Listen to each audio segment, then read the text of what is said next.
밤에 우리에게 주시는 말씀은 로마서 12장 4절과 5절 말씀입니다. 로마서 12장 4절과 5절 말씀.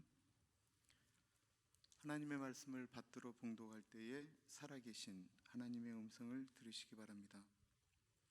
우리가 한 몸에 많은 지체를 가졌으나 모든 지체가 같은 기능을 가진 것이 아니니 이와 같이 우리 많은 사람이 그리스도 안에서 한 몸이 되어 서로 지체가 되었느니라. 아멘. 얼마 전에 변정호 선교사님이 저한테 DVD를 2개를 주셨는데요. 그 중에 하나가 오카눔 목사님에 대한 것이었습니다. 제자 오카눔이라고 하는 영화였는데 참 감동을 많이 받았습니다. 제가 왜 오카눔 목사님 말씀을 나누냐면 우리 이 말씀 사경에 강사로 오신 이경준 목사님이 오카눔 목사님과 관계가 있으십니다. 목사님은 현재 다운교회를 담임하고 계시고요. 20대에 오카눔 목사님이 처음 열정을 쏟았던 그 성도 교회에서 예수님을 영접하셨습니다. 설교를 제가 몇 편을 이렇게 인터넷에서 들었는데요. 가족 이야기가 빠지면 이렇게 말씀이 조금 드라이한, 어떤 설교를 들을 때는 사모님 얘기를 하면 벌금 100만 원을 내기로 가족끼리 결의를 했더니 그럼 난 100만 원을 내고 담대하게 전하겠다고 말씀을 하시는 간이 크신 목사님이십니다. 내비게이터 두란노 서원에서 오랫동안 우리가 읽는 책들을 편집하고 출판하시는 일을 감당하셨고요. 한국의 대표적인 기독교 기업인 이랜드의 회사 목사님을 사목이라고 하는데 사목을 오랫동안 하셨습니다. 그리고 아시아 미션 이사장으로 복지재단 또한 예수님을 모르는 사람들 이런 분들을 돕는 일들을 감당하고 계십니다. 기대가 되는 게요, 저희 올해 주제와 목사님의 주제 전하시는 주제가 너무나도 많습니다. 오늘은 건강한 자아상, 내일은 건전한 가정관, 건실한 직업관, 예수님의 기도가 응답되는 교회, 이렇게 4번의 말씀을 전해주시게 되었습니다. 너무 귀한 분, 미국에 오셨을 때 저희 교회 오셔서 너무 감사드립니다. 우리 나오실 때 아까 신종이 받으셨나요? 신종이를 흔들면서 목사님을 환영하겠습니다.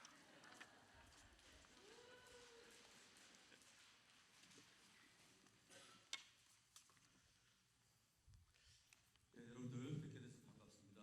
먼저 간증을 조금 말씀을 드려야 오늘 제가 말씀드리는 거에 대해서 더 이해하실 것 같아서 제가 어떻게 예수를 믿게 됐는지 좀 말씀을 드리겠습니다. 오늘 저녁에 이상건 장로님하고 이렇게 식사를 했는데요. 대화하는 중에 이상건 장로님이 저보다 나흘 형님이시더라고요. 제가 3월 14일이 생일인데 저희 장로님이 3월 10일 날 생신이고요. 같은 용띠더라고요. 저희가 반칙을 한 게 아니라 저희 초등학교 들어갈 때는 일제시대 영향을 받아서 4월 달이 입학이었습니다. 근데 저희가 초등학교 때, 그때는 이제 소학교 뭐 이렇게 부르다가 이제 국민학교로 바뀌고 지금은 이제 초등학교로 바뀌었죠. 나흘 선배신데, 여러분들 잘 아시는 대로 6.25 동란 중에 태어난 사람이고요.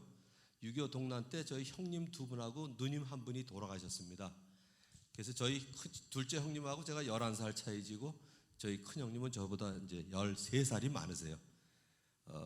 그리고 이제 11년 만에 이제 제가 태어난 거죠. 11년 만에 태어나면서 저희 할머니가 저를 얼마나 귀엽게 기르셨는지 저는 어머니 품이 전혀 기억이 안 나요. 저보다 2년 후에 여동생이 태어나긴 했지만 그 동생을 안을 때 아마 저가 이제 그 품을 떠나게 됐겠지만 그때까지의 기억은 제가 안 나고요.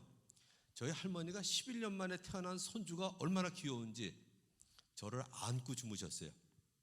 언제까지? 중학교 2학년 때까지요. 초등학교 고학년 되면서부터 너무 힘들더라고요. 할머니는 손주라고 안고 계셨지만 저는 여자 품에 안겨 있었거든요. 정말 힘들더라고요. 근데 저를 더 힘들게 만든 게 뭐냐면 저희 아버님이 4남 3녀 중에 장남이세요.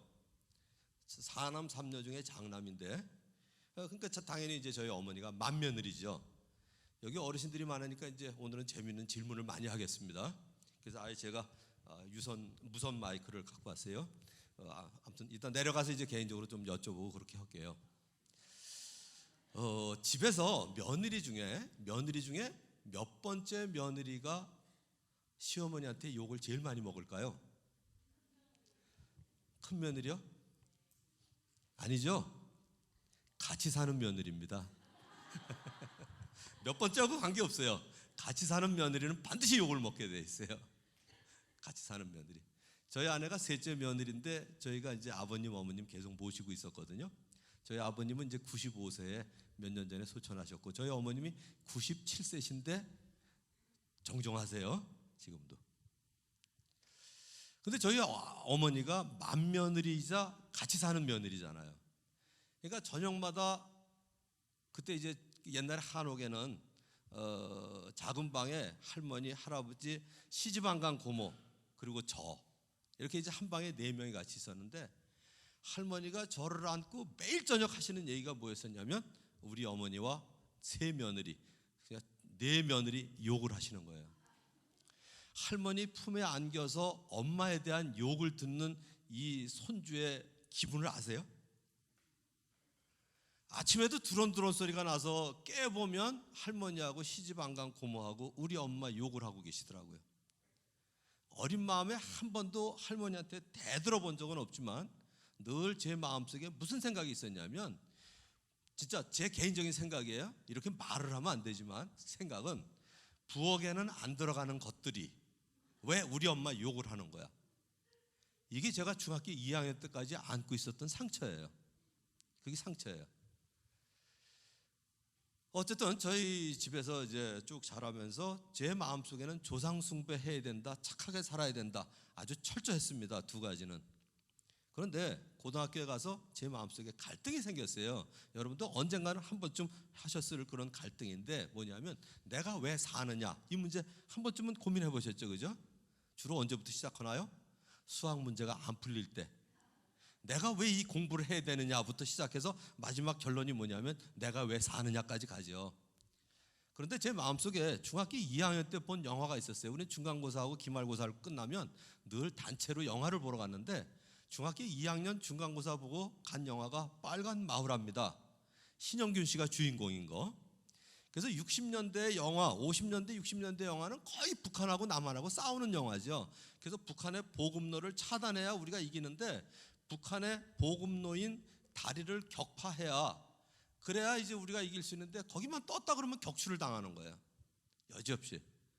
근데 한 번은 이제 신영균 씨가 탄 전투기가 딱 떴는데 여지없이 격추를 당했어요. 뒤에서 시꺼먼 연기가 나오는데 아마 여기 어르신들은 다 보셨죠? 한번 여쭤볼게요.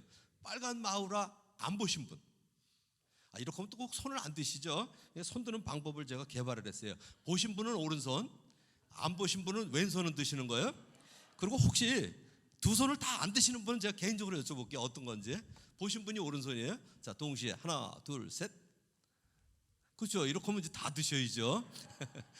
오른손 드신 분이 훨씬 많으세요. 그러니까 제가 얘기하기가 훨씬 편한데 이 신영규 씨가 탄 비행기가 이제 전투기가 격추를 당해서 뒤에 시꺼먼 연기가 막 나오는데 밑에서 무전을 치죠. 빨리 낙하산을 타고 뛰어내리라고. 근데 신영규 씨가 끝까지 안 뛰어내립니다. 자기의 애기 조종관을 붙잡은 채 막 왔다 갔다 하다가 결국은 그 다리하고 같이 폭살을 하거든요. 그래서 결국 신영균 씨는 지금 뭐 80이 다 되신 것 같은데 신영균 씨는 돌아가시고 전사하고 그리고 이제 남한은 이기는 그 영화였었어요. 제가 중학교 2학년 때 봤는데 그 영화 내용이 너무 제 마음속에 남는 거예요. 어차피 의미 없는 인생인데 저거다. 전투기 조종사가 돼서 멋있게 날다가 장렬하게 끝내자. 이게 제 인생의 목표였어요. 그래서 고등학교 3학년 때 공군상학을 가려고 했는데 그 얘기를 하면 집에서 난리가 나겠더라고요. 대학교 입학시험 준비하던 친구가 얘가 공군상학교 가면 그래서 이제 대학교를 떨어지면 전 공군상학교 가는 게 꿈이었어요. 근데 대학교를 붙는 바람에 제가 살아서 여기까지 왔습니다. 그런데 대학교 들어가서 계속 고민이 그거예요. 전 대학교를 들어가면 큰 배움터잖아요. 대학교가. 사람이 배우면 점점 더 선해지는 줄 알았어요. 착해지는 줄 알았어요. 근데 대학교 가서 너무 실망을 한 거예요. 여러분들이 오늘도 대한민국의 뉴스들을 보시면 공부 안 한 사람들이 죄를 짓나요? 공부한 사람들이 죄를 짓나요? 공부한 사람들이 더 지능적으로 죄를 짓지 않아요? 요즘 계속 문제 나오는 게 공부한 사람들이 지능적으로 죄 지은 거죠. 그러니까 대학교 때 그걸 보고 너무 실망을 했어요. 너무 실망을 했는데, 그래서 아무튼 우여곡절 끝에 예수님을 믿게 되는데, 제가 예수님을 그때까지 안 믿은 이유는 크리스찬의 삶 때문에 사실은 예수님을 안 믿었어요. 제가 중학교 2학년 때입니다. 그것도 역시 중학교 2학년 때인데, 저희 어머니 돈을 떼먹은 사람이 우리 동네가 이제 서울의 대방동이었었는데, 대방교회 여자 집사님이 우리 어머니 돈을 2차례 떼먹었어요. 그리고 이제 세 번째 꿇어왔는데, 세 번째 꿇어왔을 때 무슨 일이 있었냐면, 그 전까지는 차용증을 안 받으셨어요. 저희 어머니가 옛날에 뭐 차용증 같은 거 안 받고 그래 했잖아요. 근데 저희 어머니가 이렇게 백지를 주면서 그러면 여기다 이제 차용증을 써라. 그랬더니 아주머니 차용증은요, 저희 남편이 이달 말에 돈이 되면 첫 번째, 두 번째 꼭 한 것까지 다 갚을게요. 그러면서 또 뭐라고 얘기했냐면, 아주머니 차용증은요, 아주머니 돈을 떼먹고 제가 하나님 앞에서 기도가 나오겠어요? 이러고 떼어먹었어요. 제 마음속에 각인될 게 뭘까요? 교회 나가는 인간들은 다 사기꾼, 이게 딱 새겨진 거예요. 사실은 그래서 우리가 입으로 복음을 전하지 않더라도 사실은 세상 사람들이 우리의 말뿐만 아니라 말과 행동을 보고 사실은 복음을 매일매일 듣고 있는 거예요. 그죠? 어떤 복음을? 옳은 복음이든 그른 복음이든. 저는 그릇된 복음을 들은 거죠. 예수 믿는 사람들은 사기꾼이다. 이 그릇된 복음을 전한 거예요. 그게 사실은 우리의 삶이 그만큼 중요한 거거든요. 입으로 전하는 복음뿐만 아니라 우리의 삶이 그만큼 중요합니다. 그런데 이제 우여곡절 끝에 어쨌든 20살에 예수님을 믿게 됐는데, 지금 한국에서 여러분들 잘 보시지만 대형 교회들이 계속 욕을 먹고 있고요. 크리스찬들이 욕을 먹고 있습니다. 최근에 제가 들은 얘기 중에 가장 슬픈 얘기가 그거예요. 교회 생활에는 귀신인데 사회 생활에는 등신. 이 얘기를 자주 들어요. 정말 슬픈 얘기예요. 뭔가 아무튼 특출나게 잘하는 사람을 귀신이라고 그러고요, 뭔가 좀 떨어지는 사람을 등신 그러잖아요. 그런데 교회 나가는 사람들에 대해서 전 크리스찬이라고 얘기하고 싶지는 않아요. 그냥 교인이지. 교인들이 지금 계속 듣고 있는 얘기가 뭐냐면, 교회 생활에는 귀신인데 사회 생활에는 등신이다, 이 얘기를 듣습니다. 그래서 이번에 이제 주제를 여러분들에게 드린 건데, 마침 여기 플래카드에 써 있는 거하고 너무 일치됩니다. 그래서 이번에 그거 말씀을 드릴 텐데, 조금 제가 노골적이고 실제적이고 솔직한 얘기를 하려고 해요. 한 가지 예를 들자면 이런 얘기예요. 교회 안에서 은혜라든지 하나님의 뜻, 이런 단어 많이 쓰시죠. 근데 이 멋있는 단어에 포장이 되어서 두리뭉실 적당히 넘어가는 얘기가 너무 많은 것 같아요. 한 가지 예를 들어볼게요. 저는 선교단체에서 계속 제자 훈련을 했기 때문에 저하고 제자 훈련한 사람들 중에, 죄송합니다, 제가 오늘 감기가 걸려가지고 목이 자꾸 타거든요.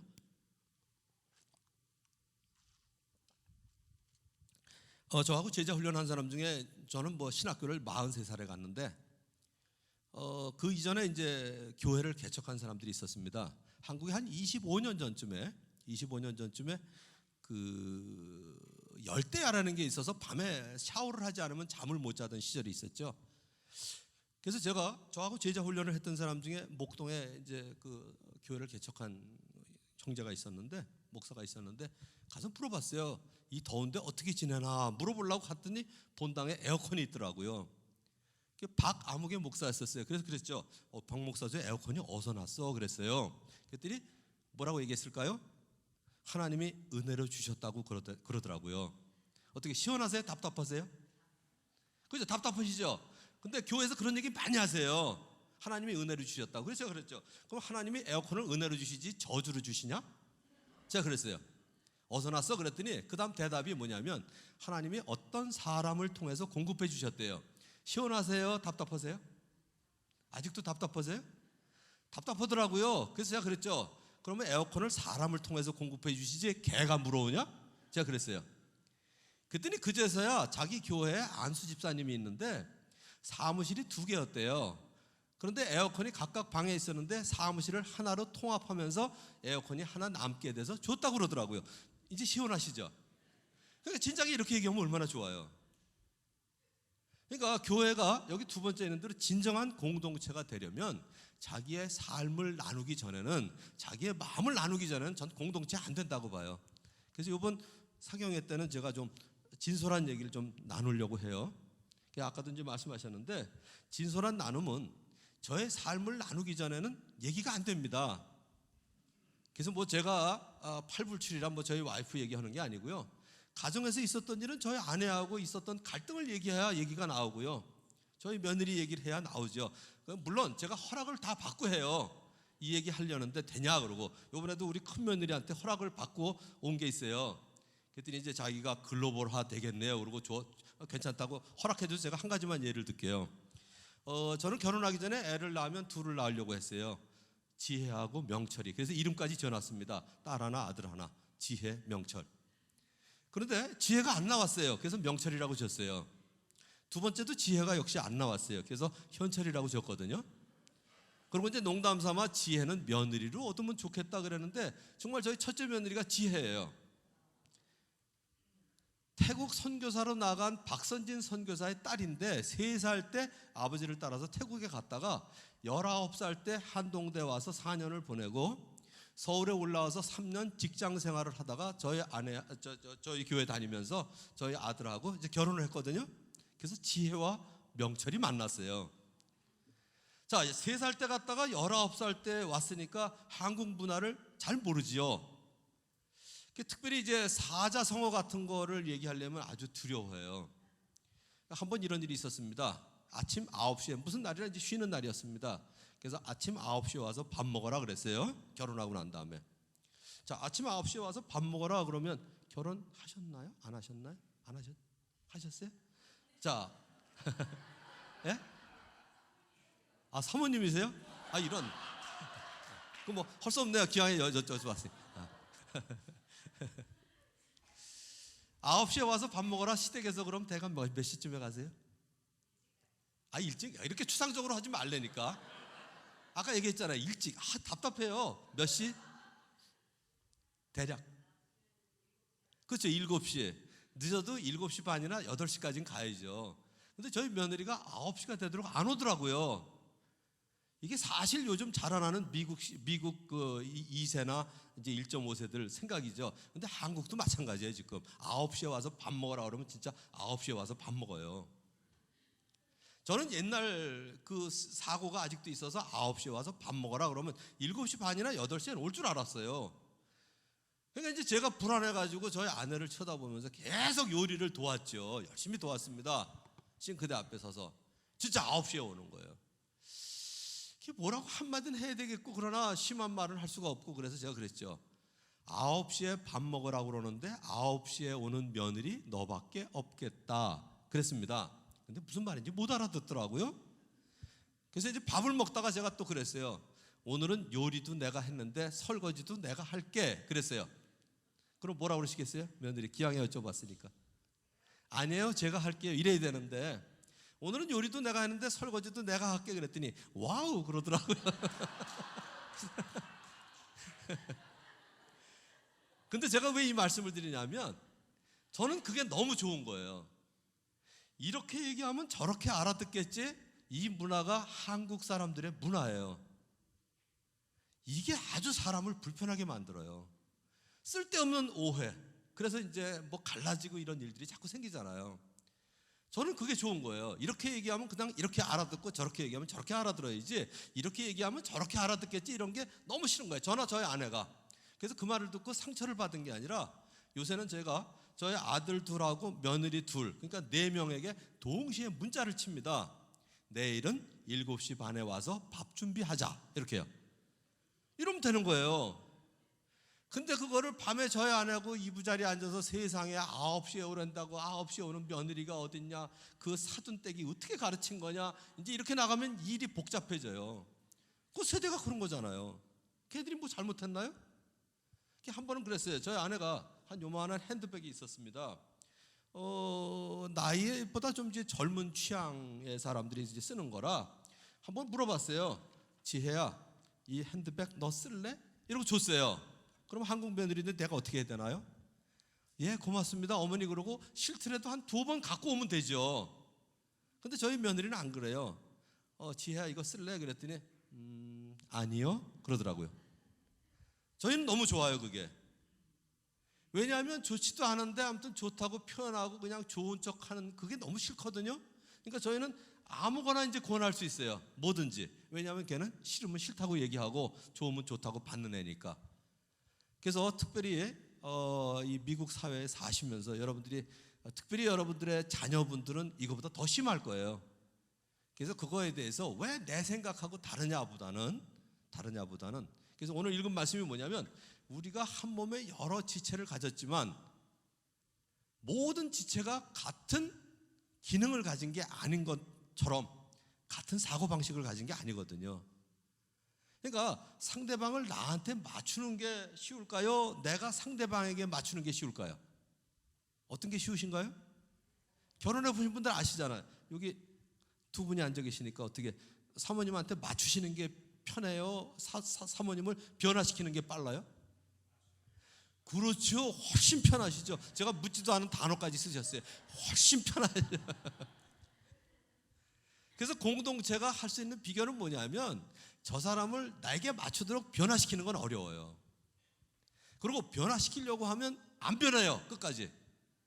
근데 상대방에게 적응을 하면 쉽기도 하거니와 상대방이 변화되더라고요. 오늘 이제 그 얘기를 좀 하고 싶은데 그래서 이제 예수님을 믿었습니다. 믿어도 아까 이제 얘기하셨으니까 그냥 제가 우리 목사님이 계시던 선교단체보다는 그래도 조금 덜 강해요. 내비게이터는 2번째로 강한 한국에서 이제 강한 단체라고 그러는데 거기서 계속 제자 훈련을 받으면서 제 마음속에 의문이 생기기 시작했어요. 또 여러분들에게 질문하겠습니다. 오늘은 조실 정신이 없으세요? 계속 질문할 거예요. 제자 훈련을 잘 받은 사람 또는 교회에 헌신해서 사는 분들이 일반적으로 사회성이 뛰어나세요? 좀 떨어지세요? 떨어져요? 이 교회는 안 그러죠? 이 교회는 안 그러실 줄로 믿고요. 근데 여러분들이 지금 대답하신 대로 일반적으로 제자 훈련을 잘 받은 사람들, 교회에 헌신하고 있는 사람들이 사회성이 조금 떨어지더라고요. 그게 제 마음속에 늘 의문이었어요. 왜냐하면 제자라는 건 예수님을 닮는 사람인데 예수님의 뭐를 닮냐? 첫째는 인격을 닮아야 돼요. 성품을. 예를 들어서 우리 아들이 날 닮았다 그러면 2가지를 닮아야 돼요. 얼굴 닮은 건 별 문제 아니고요. 첫째는 내 성품을 닮아야 돼요. 또는 또 한 가지는 내가 하는 일을 닮아야 되거든요. 그러니까 예수님의 제자는 뭘 닮아야 되냐? 예수님의 성품을 닮아야 돼요. 그걸 위해서 하나님께서 성령의 열매를 주셨습니다. 열매는 성품이거든요. 그 다음에 예수님의 사역을 닮도록 뭘 주셨냐면 성령의 은사를 주셨어요. 그래서 성경에 보면 은사와 열매가 나오는데 성령의 열매는 성품이고요. 성령의 은사는 사역을 닮도록 만드셨는데 예수님의 성품을 닮았다면 예수님을 일부러 깎아내리려는 바리새인이나 사두개인이나 율법학자가 아닌 다음에는 예수님에 대해서 다 칭찬했거든요. 아니 간단한 몇 구절만 보더라도 마가복음 7장 31절에 보면 그가 다 잘하였도다. 세 번역에는 훌륭하였도다 이렇게 나와요. 또 여러분들 잘 아시는 누가복음 2장 52절 예수는 그 지혜와 키가 자라가며 하나님과 사람에게 점점 더 사랑스러워 가셨더라 이렇게 돼 있거든요. 그러면 제자 훈련을 잘 받고 헌신된 사람이라면 더 주님을 닮으면 사실 칭찬을 받아서 사회성이 뛰어나야 되는데 왜 욕을 먹냐 이거죠. 그래서 제자 훈련에 대한 정의를 잘못 내리고 있다 하는 생각을 하게 됐습니다. 보통 뭐라 그러냐면 제자 훈련 이퀄 성경 공부 그러거든요. 저도 성경 공부 엄청 했고요. 내비게이터 성경에는 암송을 많이 시키기 때문에 제가 지금 외우고 있는 게 1309절이나 외우고 있어요. 토시도 안 틀리게. 그런데 알면 알수록 사람이 교만해지면 일단은 제자 훈련이 안 된 거잖아요. 제자 훈련이 뭘까? 그러다가 창세기 말씀을 보면서 오늘 이제 로마서 12장 4절 5절 읽었는데 창세기 1장 27절 28절을 보면서 야 이거야말로 제자 훈련이다 이 생각이 들었습니다. 창세기 1장 27절 28절 혹시 성경 여기 거의 외우고 계시나 봐요. 성경 안 갖고 오시는 거 보니까. 그럼 같이 외우겠습니다. 창세기 1장 27절 28절.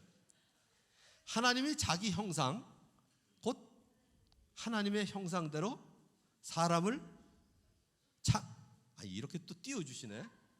예, 여기 보면 창조하시되 남자와 여자를 창조하시고, 그 다음에 28절에 요걸 같이 한번 읽죠. 하나님이 그들에게 복을 주시며 하나님이 그들에게 이르시되 생육하고 번성하여 땅에 충만하라. 땅을 정복하라. 바다의 물고기와 하늘의 새와 땅에 움직이는 모든 생물을 다스리라 하시니라. 자, 27절로 다시 가겠습니다. 여기에 뭐가 나오냐면 세 가지가 나와요. 하나님이 자기 형상대로 사람을 만드셨다 하는 게 나오고요. 죄송합니다. 이게 병을 들고 마시려니까 자꾸 옛날 생각이 나서, 예수님 믿기 전에 컵 하나만 누가 갖다 주시겠어요? 컵 하나만요. 종이컵 하나만. 첫 번째가 뭐냐면 자기 형상 곧 하나님의 형상대로 만드셨다. 저는 이게 건강한 자아상이라고 봐요. 오늘 그거 이제 설명드릴 거예요. 두 번째는 내일 아침에 말씀드릴 건데, 남자와 여자를 창조하셨다. 결혼과 가정은 하나님께서 제정하신 하나님의 걸작품이다 이거예요. 그 다음 세 번째 28절이 뭐냐면, 저는 뭐 이렇게 워낙 공대 출신이고요. 43살에 이제 신학을 했는데, 저는 뭐 만들기를 좋아합니다. 시간을 들여서 돈을 들여서 공을 들여서 만들었는데, 가끔 제가 그럴 때가 있어요. 야, 이건 정말 내가 봐도 잘 만들었다 이럴 때가 있어요. 근데 하나님이 그러셨어요. 첫날부터 6일까지 만드시면서 보시기에 좋았더라. 그거를 좀 실제적인 용어로 쓴다면, 야, 정말 이건 내가 봐도 잘 만들었다 그러신 것 같아요, 하나님이. 여러분들 그 요리를 할 때 어떤 모양을 냈는데 그럴 때 있지 않으세요? 야, 이건 정말 내 생각보다 더 잘 만들어졌다 이럴 때 있으시잖아요. 그런 건 건드리기가 싫으시죠, 망가질까 봐. 그래서 내가 잘 만들어 놓은 거는 여간 내가 사랑하는 사람이나 존경하는 사람이 아니면 저는 못 만지게 합니다. 아무나 못 건드리게 하잖아요. 그런데 6일 동안 하나님이 창조하신 것을 뭐라고 얘기하셨냐면, 이 하찮은 사람들에게 맡기시면서 네가 정복하고 다스려라, 관리해라, 보존해라, 이걸 우리한테 맡기신 거예요. 이게 바로 뭐냐면 직업이거든요. 이 직업을 통해서 여기 나온 대로 지역을 변화시키고 세계를 변화시키도록 우리에게 직업을 주셨습니다. 자, 그래서 오늘 이제 첫날 자아상에 대해서 말씀드릴 건데, 이렇게 한번 또 여쭤볼게요. 만일에 자아상이 100점 만점이면 이제 차례대로 계속 질문해 나갈게요. 뒤로요. 여기 또 여쭤보겠습니다. 제가 이거 아직 뜨면 안 되고, 벌써 이거 뜨면 거기까지. 100점 만점이면 지금 몇 점쯤 되세요? 자아상 점수가. 아이고 저런, 50점이 안 되세요? 오늘 요새 뭐 허든 일이 잘 안 되세요? 워낙에 자아상이 안 좋으세요? 아니면 오늘 사모님한테 싫은 소리를 들으셨어요? 근데 늘 50점은 아니죠. 어떤 날 사모님이 아주 그냥 극구 칭찬을 해주시면 90점도 올라가시잖아요. 아니요? 네버? 사모님이 극구 칭찬을 해주신 적이 네버에? 어이 저런, 오늘부터 그러시면 안 돼요. 근데 그때 누가 나에게 어떤 일을 해주느냐, 내가 한 성과에 따라서 내 자아상 점수가 올라갔다 내려갔다 그러거든요. 그런데 제가 여기 장로님이신지 집사님이신지를 모르니까 그냥 갔어. 근데 또 형님 그러면 내가 나이가 많아 보이냐 또 그러면 안 되니까 그냥 쉽게 제가 형제님 자매님 그럴게요. 오늘만. 안 그러면 형님 그러면 내가 너보다 나이가 많은 줄 아냐 또 이러시면 안 되잖아요. 그러니까 형제님 자매님 그러겠습니다. 내 자아상이 어디에 기준을 둬야 되냐면 이거예요. 창세기 1장 27절. 하나님이 자기 형상 곧 하나님의 형상대로 나를 만드신 거거든요. 자, 예를 들자면 이런 겁니다. 여기에 이만한 스크린이 있어요. 여기 미술을 잘 하시는 분이 계실 텐데, 이만한 스크린이 있다면, 저런 조만한 동양화가 있다면 약 얼마쯤 될까요? 이번엔 자매님한테 여쭤볼게요. 대략 70억, 그죠? 70만 원 그러신 거 아니죠? 네, 70억은 돼요. 김기승 씨의 작품이면 70억도 넘을 거예요. 그런데 제가 여기에 부흥회에 불러주신, 사경회에 불러주신 기념으로 동양화를 하나 그려서 목사님에게 선물을 해드리면 우리 김인철 목사님은 오늘부터 고민하실 거예요. 이걸 버려야 되나 걸어놔야 되나. 그러고 무슨 얘기냐면 저는 동양화를 전혀 모르거든요. 그러니까 이 가치가 어디에 있냐면 여기에 있습니다. 누구의 낙관이 찍혀 있느냐에 따라서 값이 매겨지는 거예요. 그렇죠? 그림 크기가 값을 정하는 게 아니라 누구의 낙관이 찍혀 있냐 이거예요. 그런데 저와 여러분 누구의 낙관이 찍혀 있어요? 하나님의 낙관이 찍혀 있는 거예요. 하나님이 사람을 창조하시되 하나님의 형상대로 하나님이 지으셨다 그랬거든요. 이거 얼마짜리예요? 하나님의 낙관이 찍혀 있는 작품입니다. 더구나 우리를 사시기 위해서 예수님이 십자가에서 보혈의 피값, 자기 몸을 몸값으로 치르시고 우리를 죄에서 구원하셨잖아요. 이건 믿으시죠? 그럼 얼마짜리예요 이게? 그렇죠. 프라이슬리스. 값이 없죠. 값이 싼 게 아니라 값이 없습니다. 더구나 에베소서 4장 30절에 보면 구속의 날까지 성령님이 우리를 인치셨다 그랬거든요. 인쳤다가 뭘까요? 도장을 찍었다, 낙관을 찍었다 이거예요. 이거 얼마짜리예요? 이제 50점이시면 안 돼요? 하나님의 낙관이 찍혀있는 작품인데 내게 대해서 에이 50점짜리 이러시면 안 되죠. 자, 옆에 분하고 인사 한번 나눠보시기 바랍니다. 그렇게 귀중하신 분인 줄 몰라 뵈서 죄송합니다. 그러고. 자, 옆에 분하고 한번 인사하세요. 그동안 미안해. 그렇게 비싼 걸 내가 모르고.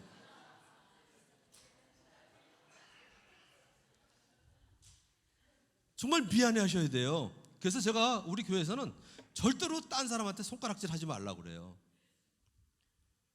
어떻게 저런 게 왜 우리 교회에 왔을까? 이런 사람 꼭 한 명씩 계시죠?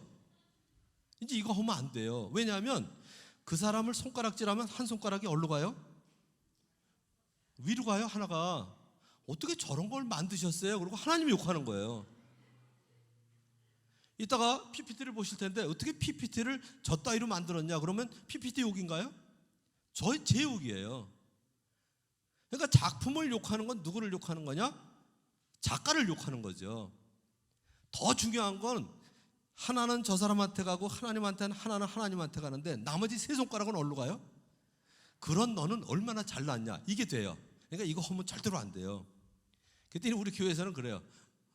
이러고 이러고 이럴 때는 저런 거 안 그러죠. 저분 이러죠. 저분.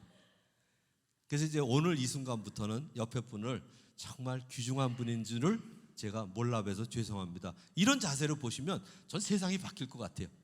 교회가 바뀌고요. 가정이 바뀌고요.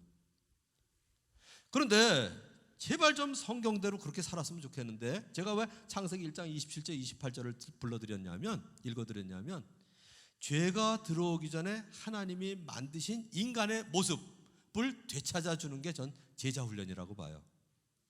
암송 많이 하고 공부 많이 하고 전도 많이 하는 게 물론 제자가 그 일을 하면 좋죠. 그러나 그 전에 더 중요한 건 뭐냐면 죄가 들어오기 전에 하나님이 만드신 그 모습을 회복하는 거. 그게 뭐야?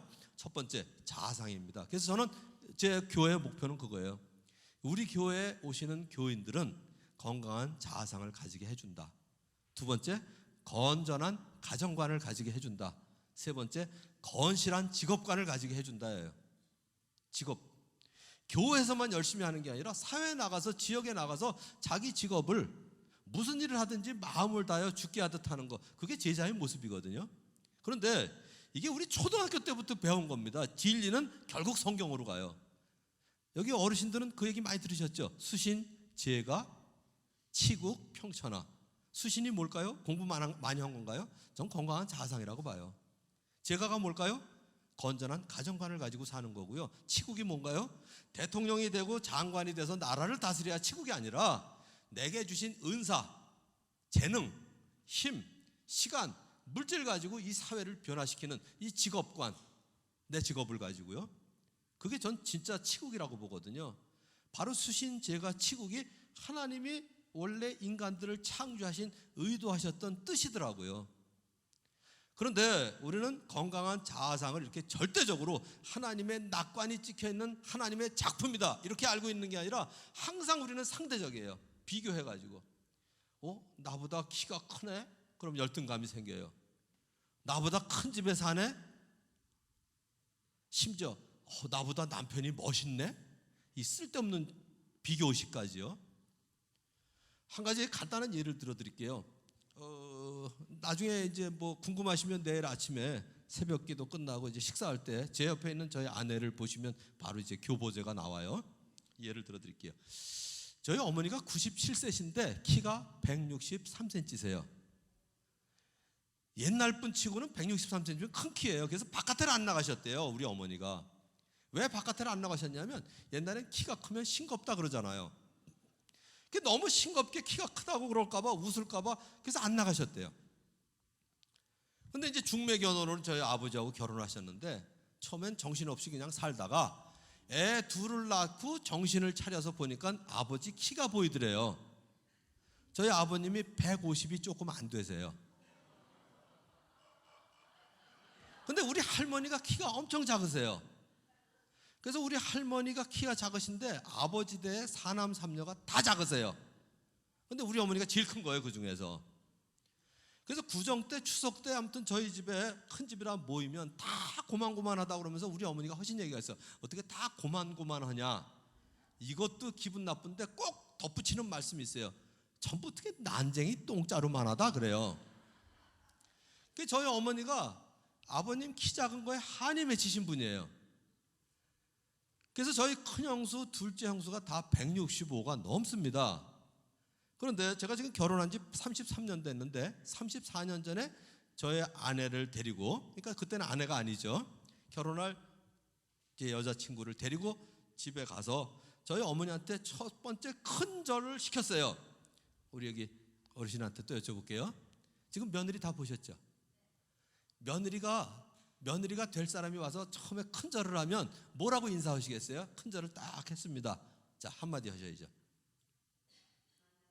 그렇죠. 만나서 반갑다, 아니면 고맙다, 뭐 이러든지, 아유 예뻐라, 예쁘구나 이러시든지 그래야 되는데 저희 어머니가 안 그러셨어요. 저희 아내가 150밖에 안 되거든요. 저희 어머니가 좀 입이 거세요. 욕도 잘하시고요. 아무튼 뭐 연병 헐름, 육시를 헐름, 나가 뒤질 놈 소리, 우리 아무튼 그냥 입에 담고 사시는데 첫 번째 인사를 했더니 저를 쳐다보시면서 하신 말씀이 있어요. 물을 수 없니? 그러시더라고요. 큰 절을 한 제 아내에게는 아무 소리도 안 하시고요, 저를 쳐다보면서 물을 수 없니? 그러시는 거예요. 저희 어머니한테는 대꾸 해봐야 남는 게 없어서 대꾸를 여간해서는 안 하는데 너무 민망하잖아요. 처음 온 여자 앞에서 물을 수 없니 그러니까. 그래서 할 수 없이 제가 한마디를 했어요. 물건이에요? 무르게? 그 얘기를 안 했어야 되는 건데 그 얘기를 했더니 우리 어머니가 바로 받아치시더라고요. 니네 할머니가 씨 배려놓은 거 내가 조금 살려놨더니, 그 다음에 목사가 흉내내기 어려운 얘기를 하셨어요. 아니 저는 가슴이 타는데 왜 웃으세요? 니네 할머니가 씨 배려놓은 건 내가 조금 살려놨더니 너 또 조질라고 그러냐? 그러시더라고. 제가 며칠 전에도 저희 아내한테 밤에 고백을 했어요.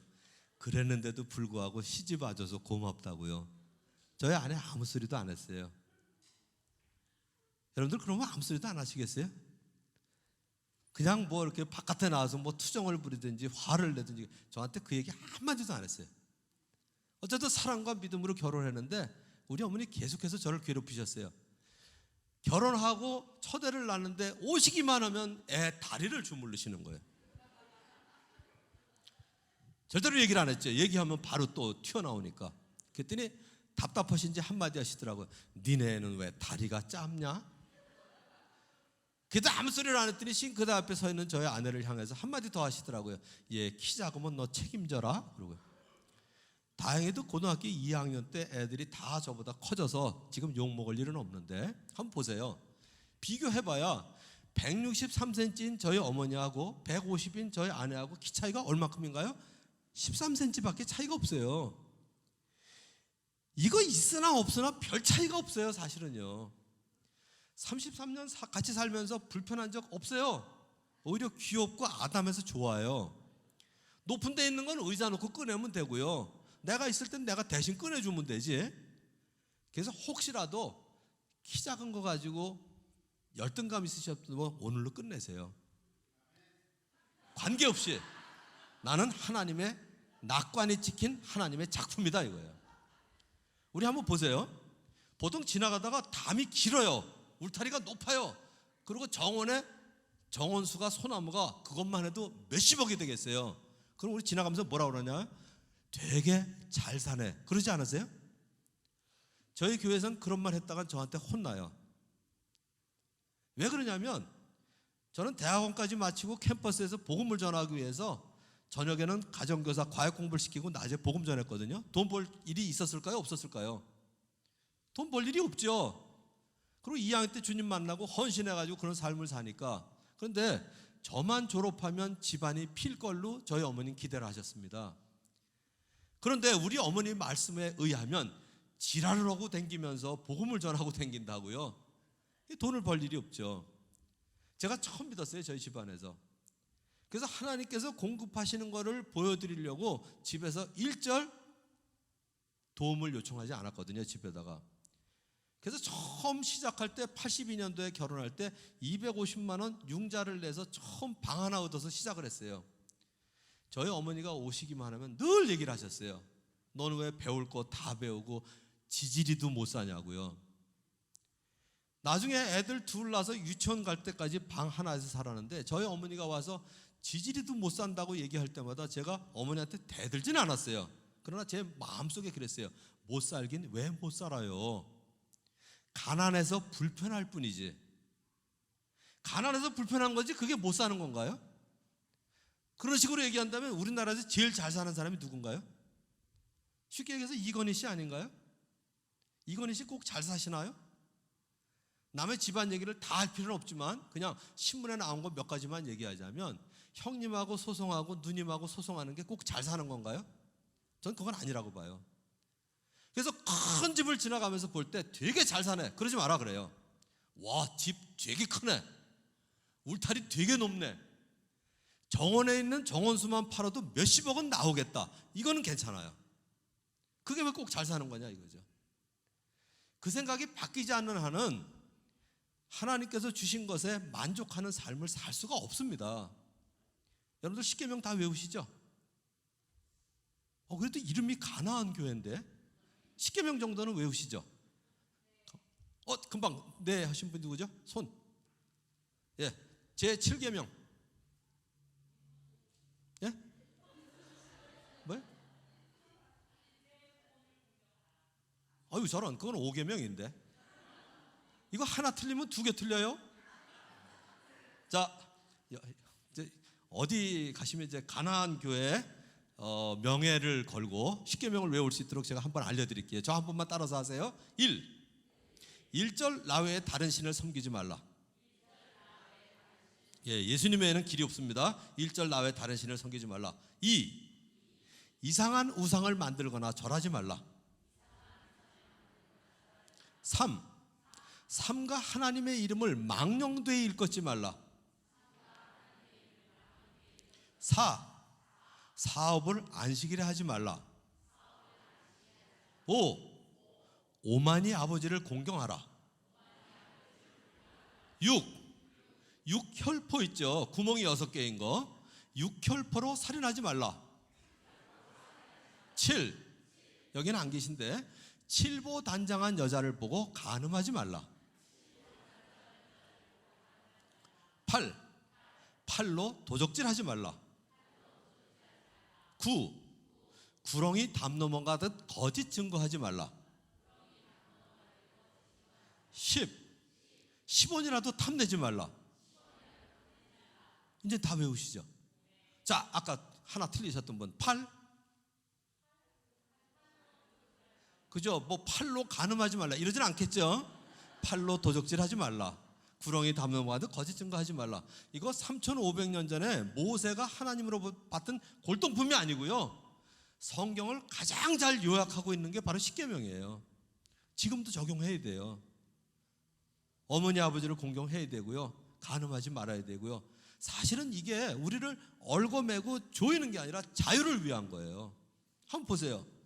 간음하시면 자유하시겠어요? 불안하죠? 와이프 눈도 제대로 못 쳐다봐요. 살인하는 게 자유로울까요? 아니죠. 살인하면 이 자리에 앉아있지도 못할 거리요. 뒷문 열릴 때마다 혹시 경찰이 왔을까 봐 불안할 거라고요. 진짜 하나님의 말씀은 우리의 자유를 위한 거예요. 그런데 그거 중에 10번째가 뭐냐면 10원이라도 탐내지 말라. 이 얘기는 뭐냐면 하나님께서 내게 주신 거에 만족하는 삶을 사는 거거든요. 자족하는 삶. 근데 비교의식이 해결되지 않고는 자족하는 삶을 살 수가 없습니다. 하나님 말씀을 순종할 수가 없는 거예요.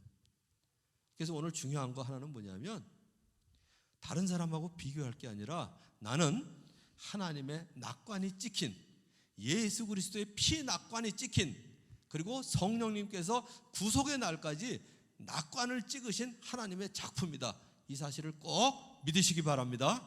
이제 다시 여쭤볼게요. 자아상 점수가 몇 점? 그래도 50점이에요. 헐섭네요. 조금 이따 시간 드릴 테니까 회개하시고 조금 더 올리셨으면.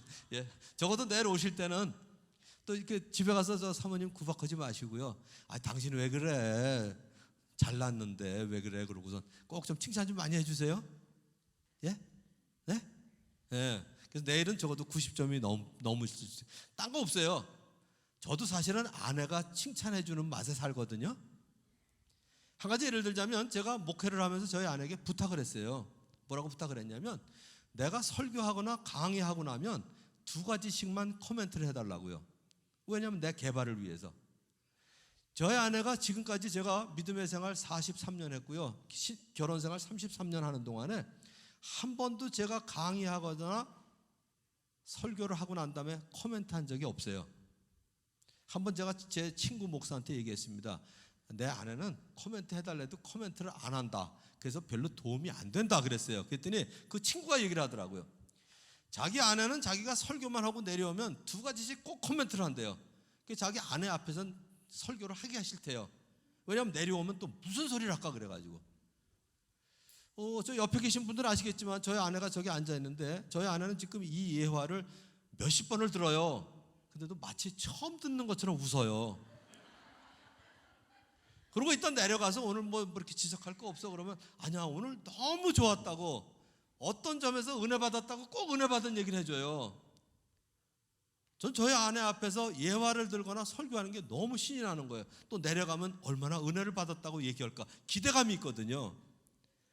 남편은요 지적해가지고 안 바뀝니다. 그저 칭찬해 주시면 남자들은 자기 잘난 맛에 살아요. 무조건 칭찬해 주시면 돼요. 자, 그리고 이제 오늘 여러분들에게 나눠드린 것처럼 오늘 이제 이걸 얘기할 텐데, 자, 이거 조금 넘겨주시고요. 이거 넘어가네요. 잠깐만, 내가 해볼게요. 요거 3가지인데 오늘 이제 자아상, 가정관, 직업관 3가지를 말씀드릴 텐데 넘어가겠습니다. 자, 이게 조금 성능이 그래가지고 안 되니까 요즘 가서 할게요. 뭐가 이상이 있는 것 같아요. 쭉 넘기세요. 그럼 십자가 있는 데까지 좀 도와주세요. 예, 십자가 있는 데까지. 자, 요거는 한번 짚고 넘어갈게요. 그 앞에로 가겠습니다. 로마서 5장 8절로 하나 더. 오케이, 여기까지. 이게 로마서 5장 7절 8절인데 우리는 정말 행복한 사람들입니다. 로마서 5장 6절, 7절, 8절 말씀인데 6절 말씀이 뭐냐면 의인을 위하여 죽는 자가 쉽지 않고 선인을 위하여 용감히 죽는 자가 혹 있거니와 우리가 아직 죄인 되었을 때 그리스도께서 우리를 위하여 죽으심으로 하나님께서 우리에게 대한 자기의 사랑을 확증하셨느니라 그랬는데 여기 3가지 사람이 나옵니다. 첫째가 누구냐면 의인, 2번째가 선인, 3번째가 죄인이에요. 자, 이게 구체적으로 설명하기 위해서 이렇게 생각하시면 됩니다. 의인은 뭐냐면 정말 법이 없어도 살만한 사람이에요. 아주 존경스러운 사람. 여러분들 이 안에도 아마 많이 계실 것 같아요. 제가 가나안 교회에 대해서 소문 들은 걸로는 정말 법이 없어도 사실 분이 많이 계시는 걸로 알고 있는데 여러분 옆집에 정말 법이 없어도 사실만큼 존경스러운 분이 계신데 그분이 중병에 걸려서 돌아가시게 됐어요. 조금 위험하지만 여러분들의 장기를 기증하시면 그 의인을 살릴 수가 있어요. 이해되셨죠? 옆에 정말 법이 없어도 살아가실 만한 존경하는 분이 계신데 그분이 아깝게도 중병에 걸려 돌아가시게 됐어요. 조금 위험하지만 내 장기를 기증하면 그분을 살릴 수 있어요. 자, 그분을 위해서 그런 일이 있다면 장기를 기증하실 수 있는 분 손 한번 들어보시겠어요? 이게 살벌하네. 한 분, 두 분, 세 분, 네 분. 지금 손 드신 분도 아마 서약을 해놓고 집에 가면 조금 후회스러우실 거예요. 내가 이 나이에 장기 기증하면 갈 텐데. 그래서 의인을 위하여 죽는 자가 쉽질 않아요. 그런데 내 옆집에 선인, 그냥 착한 사람이 아니라 많은 걸 나한테 베풀어 주신 분이에요. 정말 저분 은혜는 내 평생에 한번 갚아야 된다 이런 분이 있는데 그분이 돌아가시게 됐어요. 여러분의 장기만 기증하시면 조금 위험하지만 살릴 수 있어요. 자, 그 선인을 위해서 장기를 기증하실 분, 이건 조금 더 많아야 되는데, 내가 은혜를 입었는데 저분 은혜는 내가 평생 갚아야 되는데, 자, 장기 기증하실 분 조금 더 있어야죠. 아까 그분들을 위해 세 분, 네 분 더 드셨네요. 그런데 용감하게 충동적으로 할 수는 있지만 깊이 생각하면 생각할수록 자꾸 후회가 돼요. 우리 애 아직 장가도 못 보냈는데 이러고요. 그런데 마지막 세 번째 질문이 뭐냐면, 옆집에 망나니가 하나 살아요. 그럴 때 이제 우리가 그런 표현을 하죠. 저걸 낳고도 제 애미가 미역국을 먹었을까 이러잖아요. 근데 그런 사람이 죽게 됐어, 중병으로. 그 사람을 위해서 장기를 기증하실 분 절대로 없으시죠. 그런데 그 망나니를 위해서도 장기를 기증하실 사람이 한 분 계세요. 사람 누굴까요? 그렇죠, 엄마. 아빠는 없으세요? 저도 아버지지만 아버지는 아닌 것 같아요. 엄마는 가능해요. 그런데 그 엄마가 그 망나니를 위해서 장기를 기증할 수 있는 이유가 뭘까요? 이유. 사랑밖에는 이유가 없어요. 사랑밖에는. 만일에 여러분들이 죽게 됐는데 여러분들의 친구가 이야기를 안 했어요. 내가 너를 위해서 장기를 기증해 줄게. 그러면 너 미쳤니? 그러고 말릴 거 아니에요. 그러니까 말릴까 봐 장기를 기증해 주고 죽었어. 예를 들어서 김인철 목사님이 편찮으신데 내가 장기를 기증해 드리고 오늘 만난 기념으로, 그리고 제가 죽었어요. 그러면 김인철 목사님 우실까요? 안 우실까요? 안 울면 인간이 아니죠. 그보다 더 큰 사랑이 어디 있겠어요. 그래서 사실은 제가 예수님 믿고 나서 우는 사람에 대해서 이해가 안 가는데, 로마서 5장 8절을 보면서 제가 처음으로 펑펑 울었어요. 우리가 아직 죄인 되었을 때, 내가 죄인인데 죄가 하나도 없는 그리스도께서 나를 위해서 죽었다는 얘기 아니에요? 울어야 돼요? 안 울어야 돼요? 울음이 안 나오면 인간이 아니죠. 저 우리라는 단어 때문에 그래요. 제가 이렇게 읽으면서 울었어요. 내가 아직 죄인 되었을 때 그리스도께서 나를 위하여 죽으심으로 하나님께서 나를 얼마나 사랑하시는지 확실하게 증거를 보여주셨느니라. 그보다 더 큰 확실한 증거가 어디 있겠어요?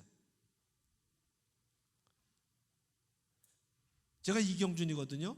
경준이가 아직 죄인 되었을 때 그리스도께서 경준이를 위하여 죽으심으로 하나님께서 경준이에 대한 자기의 사랑을 확실하게 증거하셨느니라. 이 말씀을 정말 나에게 주신 말씀으로 믿는다면 울어야 정상이죠. 저는 오늘 저녁에 여러분들이 좀 울고 가셨으면 좋겠어요. 자, 이걸 믿으신다면 여기 우리라는 단어가 나올 때마다 여러분들의 이름을 넣어서 한번 같이 읽어볼게요. 여기다가 경준이가 경준이를 위하여 죽으심으로 하나님께서 경준이에 대한, 이렇게 얘기한 것처럼 여러분들의 이름을 넣어서, 또 경준이가 그러시는 거 아니에요? 여러분들의 이름을 넣어서 이제 읽어보시는 거예요. 자, 시작. 경준이가 아직 죄인 되었을 때 그리스도께서 경준이를 위하여 죽으심으로 하나님께서 경준에게 대한 자기의 사랑을 확증하셨느니라. 이 사실 믿으시나요? 오늘 꼭 우셨으면 좋겠어요. 너무나 감사해서. 나를 위해서 변번치 않은 사람이 죽어도 고마운데 나를 위해서 죄가 없는 하나님의 아들이 죽으셨다니, 이건 울지 않으면 진짜 비양심적이죠.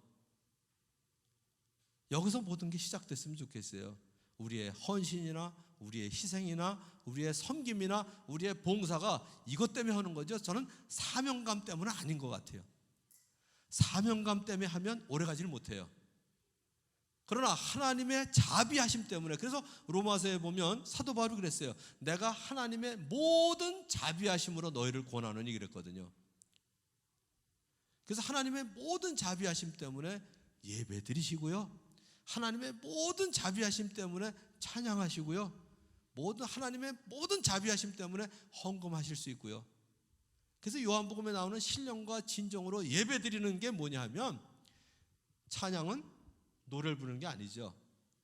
찬양은 기쁨으로, 헌금은 감사함으로, 설교는 하나님의 말씀으로 듣는 거, 이게 신령과 진정으로 예배 드리는 거거든요. 이제 여러분들이 여러 종류의 사람들이 있기 때문에 이제 십자가로 좀 넘겨주시고요. 바로바로 넘어가겠습니다. 그래서 여기까지요. 우린 정말 행복한 사람들이에요. 하나님이 우리를 위해서 아들까지 주셨잖아요. 자, 그런데 이 교회 안에는 여러 종류의 사람이 섞여 있습니다. 세계의 인구가, 제가 10분만 더 해도 되나요? 언제든지 반대하는 분 계시면 손 드시면 제가 바로 끝낼게요. 원래 지금부터 할 강의는 2박 3일 하는 건데 제가 오늘 간단히만 설명드리고 이제 내일 또 설명드리도록 하겠습니다. 이 세계의 인구가 몇 명이나 되나요? 72억이죠. 72억. 72억이 넘습니다, 지금은. 그러면 몇 종류의 사람이 있을까요? 자, 우리 차미님. 이런 대답 없게 했는데. 물론 잘 모르죠. 그래도 대충. 어떤 분이 그러더라고요. 두 종류라고. 남자하고 여자. 그랬더니 한국에서는 아니래, 세 종류래. 남자하고 여자하고, 남자도 아니고 여자도 아닌 아줌마가 있대요. 세 종류가 있다고 그러는데 그건 농담이고요. 우선 쉽게 얘기해서 이렇게 여러분들에게 이제 나눠드린 그 교환인데 너무 글씨가 작아서 그냥 제가 설명드릴게요. 이렇게 수직으로 된 게 뭐냐면 우선순위를 어디에다 두느냐예요. 우선순위. 자, 세 번 두들겨 주세요. 우선순위를 어디에다 두느냐. 그러니까 어떤 사람은 목표에다 우선순위를 두고 어떤 사람은 사람에게 우선순위를 둬요. 예를 들어서 시작 시간이 되면 무조건 시작하는 사람, 목표 중심이에요. 성과 중심이고 일 중심이에요. 그런데 사람이 많이 안 왔네, 사람 오실 때까지 조금만 더 기다리죠, 이건 사람 중심이에요. 누가 오를까요? 두 가지가 다 그때그때 달라요. 예를 들어서 한국에서 KTX를 타거나 비행기 시간에 맞출 경우에는 목표 중심으로 가야 돼요. 그런데 혹시 아픈 사람이 있거나 그러면 사람 중심으로 가야죠. 자, 두 번째 가로는 뭐냐면 속도를 얘기하는데 어떤 사람은 주도적이어서 아주 빠릅니다. 어떤 사람은 반응적이어서 느려요. 오늘 우리 저녁에 우리 목사님하고 이제 식사할 때 그런 일이 있었는데 거기에도 이제 몇 종류의 사람이 있더라고요. 어떤 사람이 있냐면 이런 거예요. 중국집에 가서 음식을 먹게 됐습니다. 7명이 들어가서. 그런데 아주 주도적인 사람은 뭐라고 얘기하냐면 묻지도 않고요. 중국집에서 만드는 밀가루 음식이 뻔하지 뭐. 아저씨 여기 짜장면 4그릇에 짬뽕 3개 시켜놔요. 그리고 짜장면 4개, 짬뽕 3개 시켜놨으니까 골라 먹어. 이런 사람 있어요. 묻지도 않고. 근데 저 같은 사람은 반응적이어서 뭐 드실래요? 그러면 뭐 아무거나 먹죠 뭐. 그래요. 그 아무거나가 메뉴에 어디 있어요? 얼른 고르세요. 그러면 그럼 시키는 거 나도 시켜줘. 이런다고요. 누가 오라요? 짜장면 4그릇에 짬뽕 3개 시키는 사람이 오라요? 아무거나 먹지 뭐. 이런 사람이 오라요? 그것도 자기 그냥 성격대로예요. 자, 쉽게 할게요. 이렇게 깍지를 한번 껴보세요. 깍지. 이렇게 깍지를 끼시면 이제 안 끼신 분은 또 제가 여쭤볼게요. 저 의자 위로 이렇게 좀 올려주시겠어요? 제가 볼 수 있게. 혹시 깍지 한번 끼시면요, 어떤 사람은 왼손 엄지손가락이 위로 올라오신 분이 있고 어떤 사람은 오른쪽에 올라오셨어요. 자, 한번 여쭤볼게요. 저처럼 왼손 엄지손가락이 위로 올라오신 분, 깍지를 끼신 채로 손을 한번 들어보세요. 예, 이 정도 되시고요. 그 다음에 오른손 엄지손가락이 위로 올라오신 분 한번 손. 예, 거의 반반이에요. 나중에 무슨 시합할 때 이렇게 나눠서 하시면 되겠네요. 자, 그런데 오른손이 올라온 게 오라요? 왼손이 올라온 게 오라요? 오른손이 자기 마음대로죠. 근데 다시 한번 끼워보세요. 한 번 더 이제 할게요. 이번에는 제가 하나 둘 셋 하면 얼른 바꿔 끼시는 거예요. 자, 하나 둘 셋. 기분이 이상하지 않아요? 어딘가 두 개 들어간 것 같고 어딘가 하나 빠진 것 같죠? 아니, 저기는 바꿔 끼라고 그랬더니 이렇게 바꿔 끼시는 분이 계세요. 이거 말고요. 이걸 다 바꿔 껴야지. 다 바꿔 껴야지. 자, 더 쉬운 거 할게요. 이번에 이렇게 팔짱을 한번 껴보세요. 자, 이렇게 보면 우리 목사님은 오른팔, 여기 또 왼팔. 아니, 부부가 다르게 나오셨네. 누가 오라요? 그것도 자기 마음이죠. 자, 이번엔 그냥 끼고 계시다가 하나 둘 셋 하면 얼른 바꿔 끼시는 거예요. 하나 둘 셋. 사모님 아직도 돌리고 계세요? 자, 이거나 그게 그건데 자기가 늘 하던 대로 아니면 너무 이상해요. 그래서 오늘 이제 저하고 하실 게 뭐냐면 이거를 종합을 해보면 목표 중심이면서 주도적인 사람, 이걸 주도형이라고 그러고 우리가 D형이라고 그래요. 왜 D형이라고 얘기하냐면 다미넌스, 디파이언트, 여간해서 고집이 꺾이지 않는, D로 시작하는 다, 디맨드, 요구사항이 많아요. 도미니얼, 이 점령을 해야 좀 직성이 풀리고, 디렉트, 지시를 해야 되고요. 이런 사람들이 주로 있어요. 이런 사람들이 대개 10 내지 15%고 아주 강한 리더십들이에요. 성경에 나오는 인물 중에 바울이 그렇습니다. 바울. 자, 그 다음에 두 번째는 사람 중심이면서 주도적인 사람들이 있어요. 이런 사람을 뭐라고 얘기하냐면 사교형이라고 그럽니다. 이걸 I형이라고 불러요. 간단히 얘기해서. 그래서 명령을 하지 않지만 인플루언스를 잘 줘요. 영향을 잘 주고, 인듀스, 설득을 잘하고, 임프레시브, 감동적이고요. 그래서 어디에 맞냐면 연예인들, 그 다음에 특별히 개그맨들, 그 다음에 회사에도 영업을 잘하는 사람들, 아주 긍정적인 리더십이에요. 근데 아까 얘기한 주도형은 뭐냐면 대형 교회 목사님이나 대기업의 회장들이 대개 주도형이고 정치가들이 주로 주도형이에요. 그 다음에 이제 세 번째가 뭐냐면, 두 번째 주도형 사교형의 대표적인 인물이 누구냐면 성경의 베드로입니다. 베드로. 충동적이죠. 근데 아주 감동적이죠. 그 다음에 사람 중심이면서 반응적인 사람을 뭐라고 얘기하냐면 S형이라고 그러고 안정형이라고 그러는데, 이런 사람들은 스테이드네스, 언제든지 일정해요. 스테이블, 안정적이고요. 샤이, 수줍어해요. 그리고 센티멘털, 좀 감성적이죠. 스페셜리스트 기질이 있어요. 그러나 전문가 기질이 있는데 이런 사람들은 변화를 싫어해요. 그래서 안정적이고 아주 인격적인 리더십입니다. 인격적인 리더십. 성경에 나오는 인물, 아까는 이제 신약의 2명을 들었으니까 이제 구약을 들자면 아브라함 같은 경우가 바로 그 경우예요. 그래서 어떻게 해요? 롯과 문제가 생겼을 때 네가 먼저 우하든 좌하든 먼저 택해라. 그러면 내가 반대로 갈게. 언제든지 선택권을 먼저 주는 거예요. 아주 인격적인 리더십이에요. 자, 네 번째는 뭐냐면 목표 중심이면서 반응적인 사람, 이런 사람을 신중형이라고 부르는데 컨시엔셔스, 좀 양심적이고 빈틈없는 사람들, 코렉트, 정확하고요. 근데 크리티컬, 좀 비판적이에요. 컨서버티브, 보수적이고, 자료나 정보가 아주 충분히 갖추어진 사람들, 이런 사람들이 있는데 이런 사람이 대표적인 인물이 누구냐면 구약의 모세다 이거죠. 모세. 그래서 이 네 가지가 섞여 있는데 모세는 어떤 사람이면 빈틈없는 리더십이에요. 자, 어떤 게 제일 좋은가 보세요. 주도형, 강한 리더십. 사교형, 긍정적인 리더십. 안정형, 인격적인 리더십. 네 번째, 빈틈없는 리더십. 리더십이 다 중요한 거예요. 네 가지가. 어느 것도 좋기만 한 건 없어요. 사람 성품 중에. 좋은 건 반드시 그게 단점이 돼요. 예를 들자면 저는 신중형이에요. 깐깐합니다. 책은 앞선이 맞아야 되고요. 종류대로 꽂혀야 되고, 오랫동안 안 보는 책 위에는 종이를 얹어놔서 먼지가 안 앉아야 돼요. 바지는 반드시 거꾸로 바지걸이에 걸어야 되고요. 책상 위에 있는 거는 퇴근할 때 꼭 다 치워야 되고요.